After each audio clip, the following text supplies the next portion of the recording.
Welcome to the Office of Special Needs EFMP podcast. This is an official podcast of the Defense Department. I'm Bruce Moody.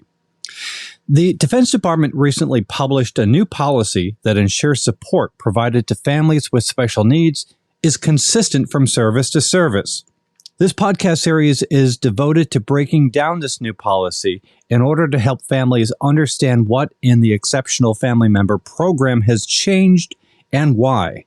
Joining us to help us through this is Tomeshia Barnes from the Office of Special Needs. Tomeshia, welcome back to the podcast. Thank you, Bruce. Well, we're going to continue our conversation talking about this policy. The Exceptional Family Member Program consists of three parts working together. That's identification and enrollment, assignment coordination, and family support. In previous podcasts, we discussed standardization-driven enhancements to identification and enrollment, and also assignment coordination. In this episode, we'll tackle the third part of the EFMP triangle, which is family support. So I'll start by asking, what is EFMP family support? How does it fit into the program overall? Great question, Bruce.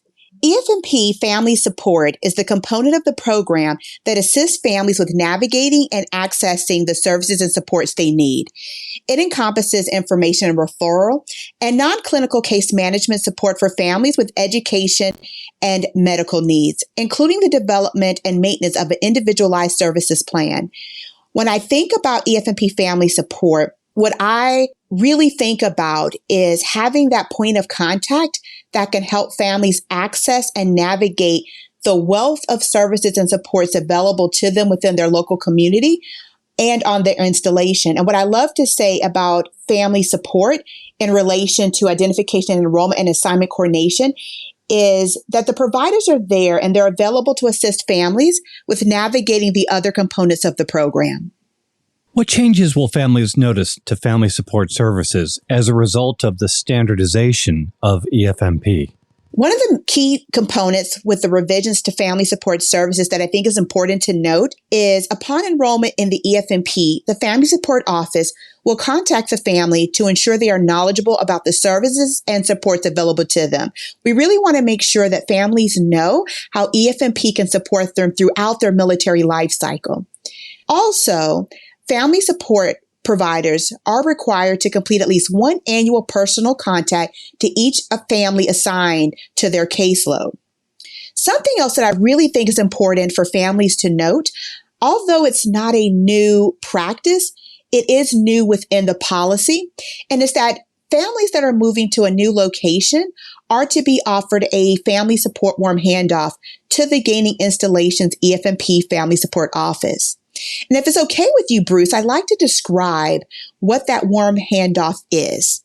Yeah, please go ahead. Thank you. The EFMP Family Support Warm Handoff is the process of Family Support Office at the losing location contacting the Family Support Office at the gaining location to communicate a family's needs, to proactively prepare for the family's arrival and the continuation of services. And it's so important for families to know that this is available to them and that this should be happening for them. Tomeshia, can families enrolled in EFMP reach out to their family support provider on their own? And how would they do that? Absolutely. Families can reach out to their family support office on their own.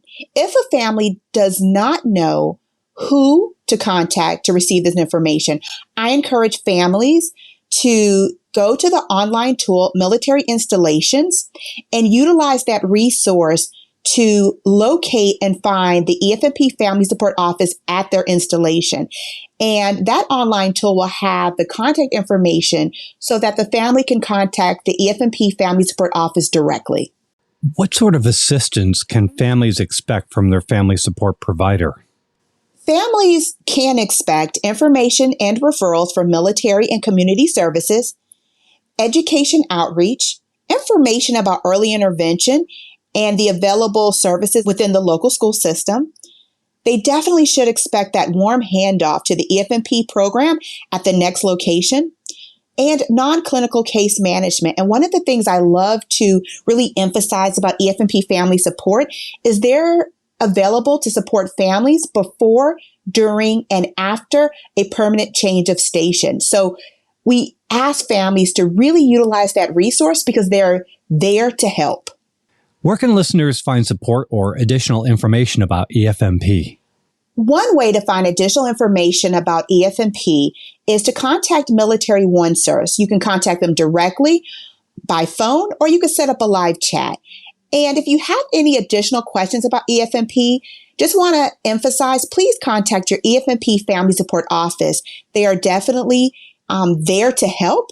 And again, if you're not sure where your EFMP Family Support Office is located, you can look them up through the online tool, Military Installations. Tomeshia, we really appreciate your help in understanding this new standardization of EFMP. And it's always great to have you on the podcast. Thank you for joining us today. Thank you for having me, Bruce. Absolutely. Thanks for joining this episode of the Office of Special Needs EFMP podcast, brought to you by the Defense Department. Be sure to subscribe because we'll be covering all the EFMP standardization enhancements you'll want to know about.